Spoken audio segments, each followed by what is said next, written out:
Les violences scolaires qui inquiètent toujours beaucoup et qui sont répétitives. Le statut de la fonction publique aussi qui pourrait un petit peu changer avec les annonces du gouvernement aujourd'hui. Et puis le vaste monde avec l'arrivée au Brésil d'un homme que personne n'attendait il y a encore quelques années, Monsieur Jair Bolsonaro. C'est avec Geoffroy Didier que nous sommes ce matin, qui est eurodéputé, député européen des Républicains.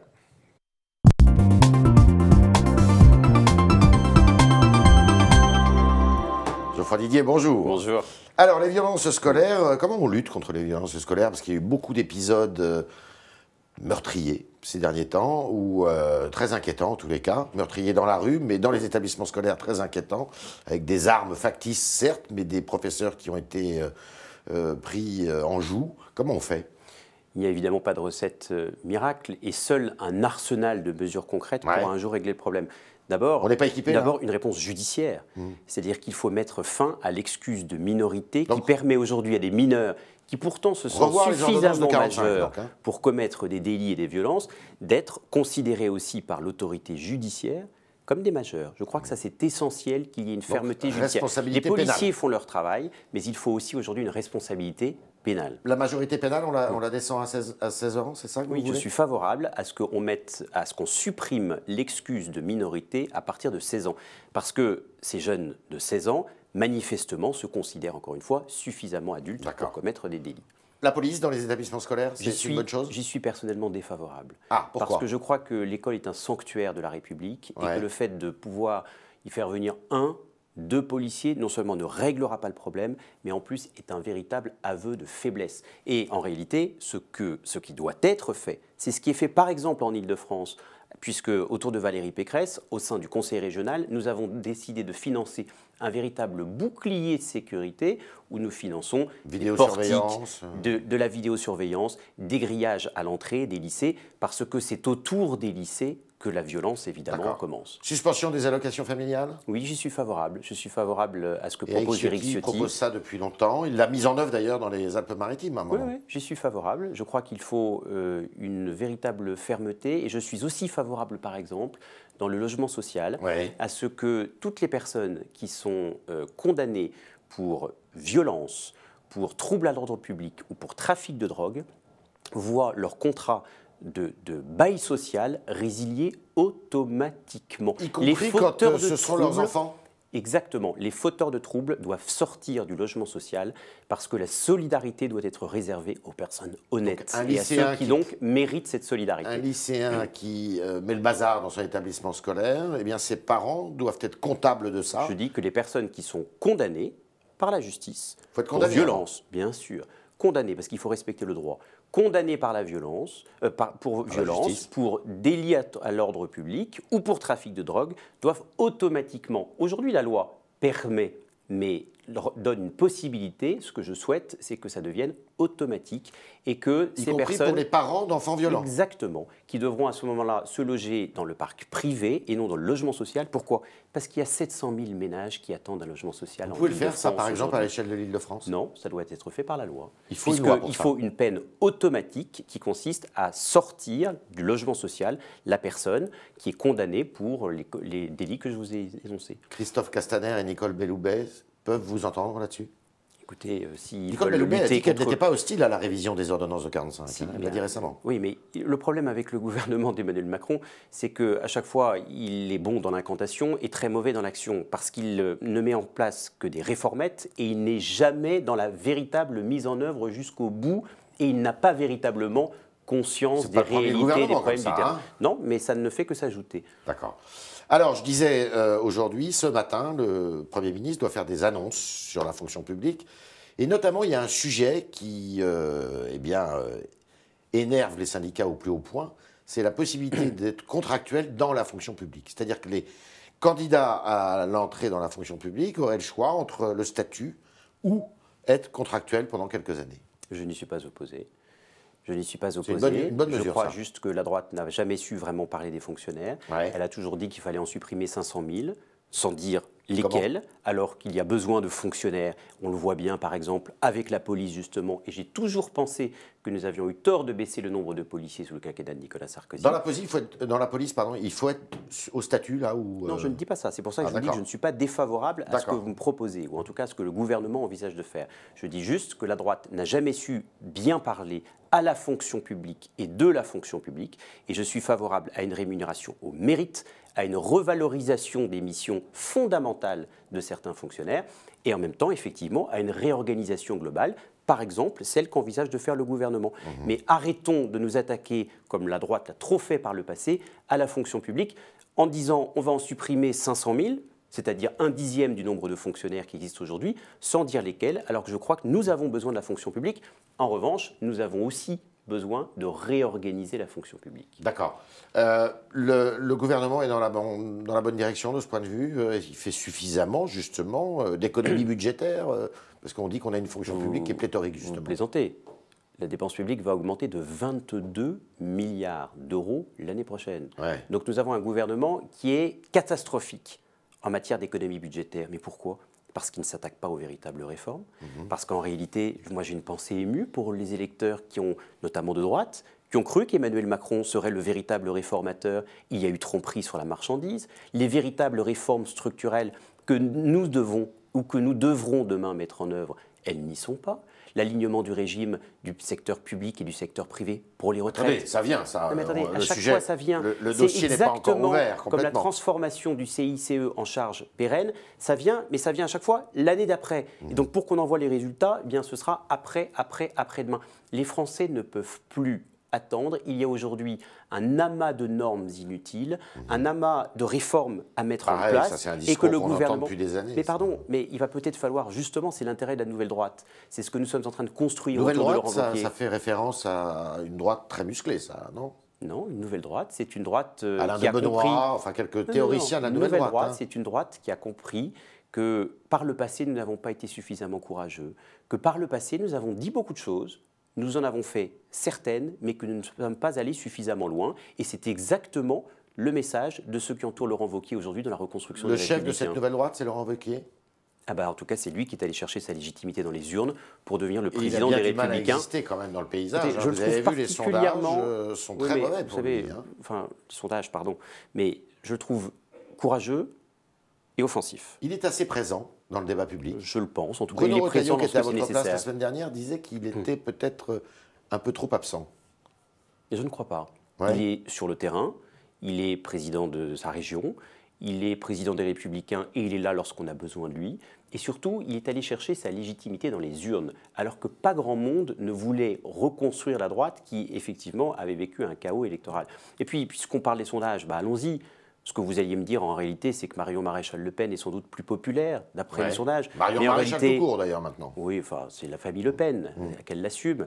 En Auprès- réalité, elle est Laurent plus populaire Wauquiez, que Laurent Wauquiez auprès oui, des ça, c'est- sympathisants Laurent LR. Wauquiez, il est courageux, il est offensif.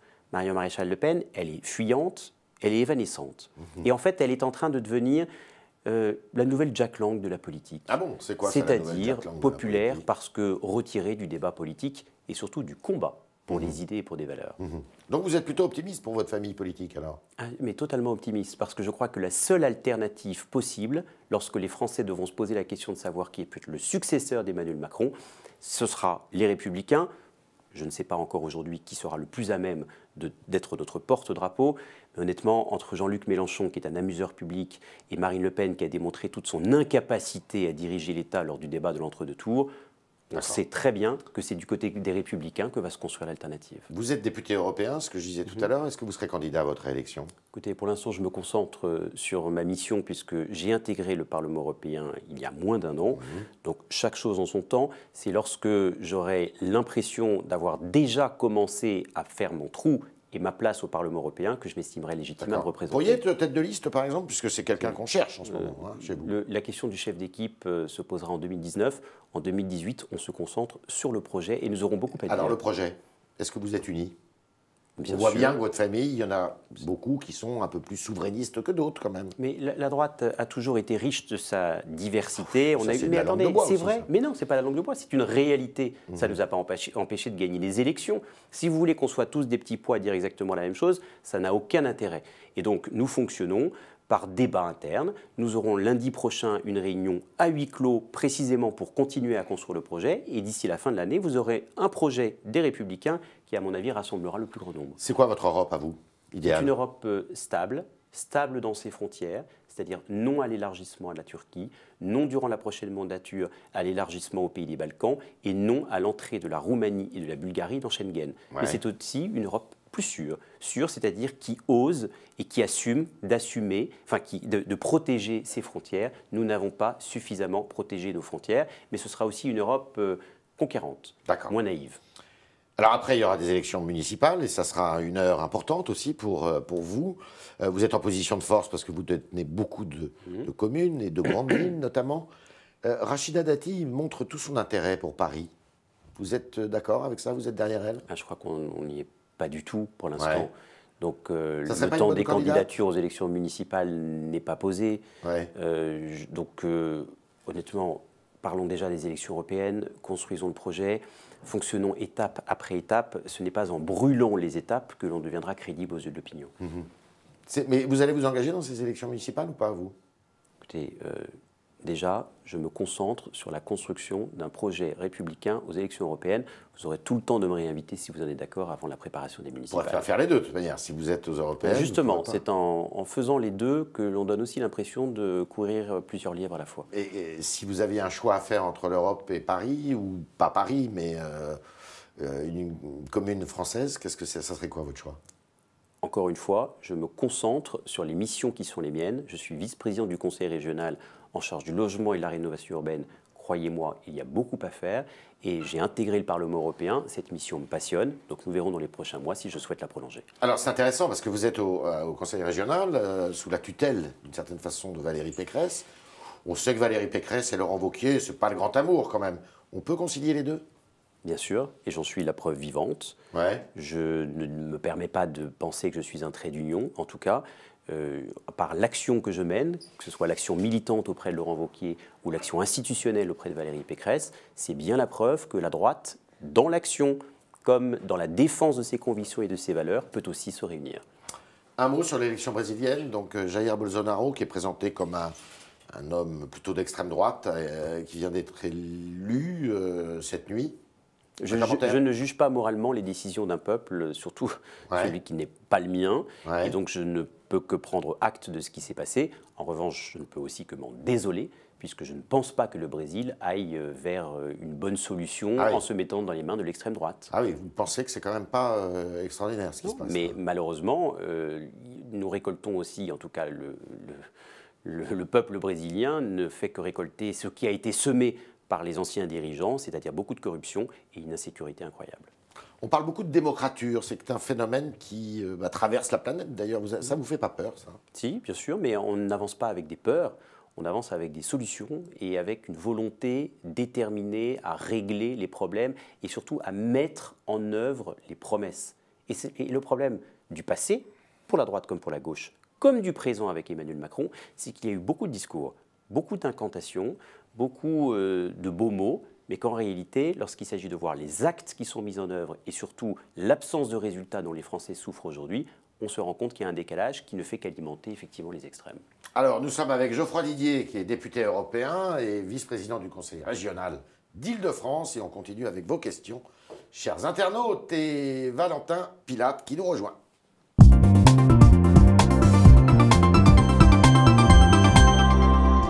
Bonjour Valentin. Bonjour. Alors, un premier commentaire, celui d'Adrien sur le Figaro.fr, je le cite. « Le Rassemblement national terminera en tête des élections européennes. Les électeurs sont déterminés, ces électeurs au Rassemblement national sont déterminés à aller voter pour ce parti. Les autres feront les frais d'une abstention sévère, lassée par les échecs successifs. » Est-ce que vous êtes d'accord avec ce commentaire? Non, bien sûr que non. Et d'ailleurs, lorsque nous expliquerons lors du débat européen ce que propose le Rassemblement national, c'est-à-dire qui a abandonné l'abandon de l'euro, précisément. Écoutez, on ne comprend plus rien. Moi, je suis incapable de vous dire ce qu'ils veulent. En fait, ils sont europhobes, ils sont pour un repli national et ils sont particulièrement ambigus sur l'euro. Et puis surtout, je dénonce leur hypocrisie, leur schizophrénie, parce qu'ils se sont fait élire députés au Parlement européen pour être des fossoyeurs de l'Europe, mais ça ne les dérange pas d'aller venir chercher leur paye à Bruxelles à chaque fin du mois. Donc vous voyez, c'est précisément cette hypocrisie institutionnalisée qui révulse les Français. Mais le problème, c'est que nos concitoyens ne le savent pas suffisamment et nous aurons certes à être offensifs sur notre projet, mais aussi à dénoncer l'incurie du Rassemblement national lors des élections européennes. Revenons sur cette élection au Brésil. J'ai un commentaire de Christian qui nous regarde actuellement. L'époque est aux tornades à la Trump, pas aux têtes de premier de la classe comme Emmanuel Macron. Est-ce que vous le rejoignez là-dessus ? Je ne sais pas si Emmanuel Macron est le premier de la classe. Il est aujourd'hui en tout cas le premier des Français et il est là jusqu'à 2022 a priori. Donc il va bien falloir faire avec. Moi, ce qui m'intéresse, c'est de construire l'après-Macron. Et c'est ça l'intérêt de la nouvelle droite, pour faire référence à ce que nous disions tout à l'heure. C'est qui sera le successeur de Macron, avec quel projet national, quelles idées et surtout le courage de les mettre en œuvre et de s'assurer sur le terrain qu'elles sont effectivement appliquées. Donc ni premier de classe, ni... Mais les tornades à la Trump. Ni tornades. Moi, ce que je veux, c'est des solutions concrètes pour les Français. C'est tous ceux qui nous regardent et qui nous écoutent attendent. Beaucoup d'électeurs de droite ont été séduits par Emmanuel Macron, vous l'avez reconnu d'ailleurs. Est-ce qu'ils reviennent aujourd'hui un petit peu ? Je crois qu'ils reviennent progressivement et qu'ils ont compris qu'il y avait eu tromperie sur la marchandise. Yves s'interroge sur le fait que Yves, non pas Yves Tréhard, mais Yves Marchal pour le citer sur. Tréhard était unique, mais en fait il y a un deuxième Yves. Il y a un deuxième Yves, il s'appelle Yves Marchal et il aimerait savoir si pourquoi il ne comprend pas pourquoi les Républicains, donc en l'occurrence vous, n'applaudissez pas Emmanuel Macron lorsqu'il réussit ce que Nicolas Sarkozy n'a pas réussi à faire. Il ne nous dit pas quoi précisément dans le commentaire, mais est-ce qu'il y a des points sur lesquels vous pourriez applaudir Emmanuel Macron ? Je me tourne vers l'autre Yves. Je lui dis que lorsque le gouvernement va dans le bon sens et il y allait un tout petit peu au début, nous n'hésitions pas à soutenir les actions qui étaient menées. Pourquoi ? Parce que la nouvelle droite, encore une fois, ce n'est pas comme avant, c'est-à-dire qu'on n'est pas dans l'opposition systématique, on n'est pas dans l'obstruction. En revanche, lorsque le gouvernement s'égare, comme il le fait aujourd'hui, en ne mettant en place que des réformettes, en rackettant les automobilistes et en matraquant fiscalement les retraités, ce ne sont pas des politiques de droite, ce n'est pas non plus une politique de droite lorsque, pour reprendre le chiffre que je vous donnais tout à l'heure, on augmente la dépense publique de 22 milliards d'euros en 2019. Une question de Catherine, pourquoi ne pas réunir toutes les droites ? Comment gagner seul ? C'est sa question. Ça, c'est le combat que mène à Béziers M. Ménard, le maire de Béziers, et sa femme Emmanuelle Ménard, qui est députée en France. Mais c'est de la vie politique, parce que ça revient à enfermer les Français dans des petites cases, dans des petites boîtes, dans des étiquettes partisanes pour l'éternité.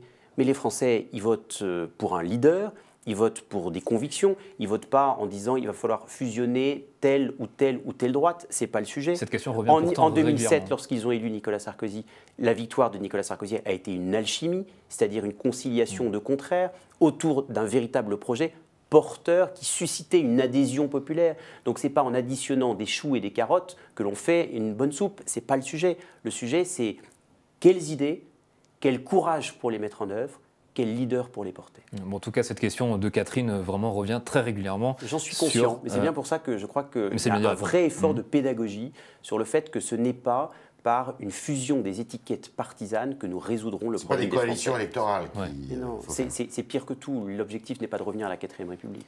Un dernier commentaire, celui d'Albâtre, toujours sur le Figaro.fr. Selon lui, l'Europe est complètement illisible pour un citoyen français. C'est vrai. Est-ce que c'est vrai au final ? Est-ce que vous pensez que l'Union européenne fait assez de communication, est assez pédagogue sur toutes les réformes qui sont entreprises ? Non, et ce n'est pas à l'Union européenne de le faire, c'est aux députés européens français envoyés à Bruxelles d'être aussi présents à Paris pour faire de la pédagogie auprès de nos concitoyens, de ceux qui nous regardent ou qui nous écoutent, sur à quoi sert l'Europe concrètement. Mais arrêtons